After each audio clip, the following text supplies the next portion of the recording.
السلام عليكم، مرحبا بكم في القناه ديالي. اليوم غادي ندير واحد الفيديو كيهضر على المنتزه ديال الازدهار، المنتزه ديال مراكش.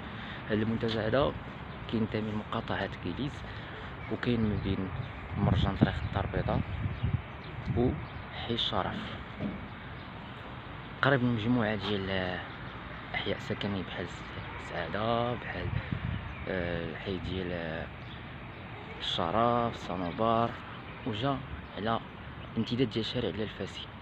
هذا المنتزه هذا عنده واحد التنوع طبيعي وحتى بشري، من ناحية انه كيتوفر على مجموعة من الاشجار هامة والجوار ديال التلال ديال مرجان.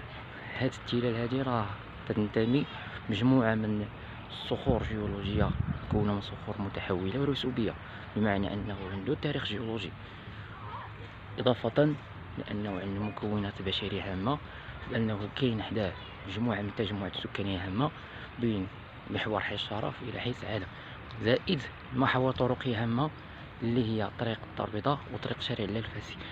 هذا المنتزه هذا كيف كتشوفوا حدا مجموعة من عمارات طور البناء، وتقريبا بعد العمارات اللي كملوا حدا كافي لادريس كاين تجهيزات هامة، ملاعب رياضية، إضافة إلى مجموعة من الكراسي. هذا المنتزه هذا كيكون محلول من الاثنين حتى لحد، بالنسبة للتوقيت كيكون من 9 حتى ل 12 ومن 2 حتى ل 8 الليل، وكيعرف مجموعة من الأنشطة رياضية ثقافية وغيرها.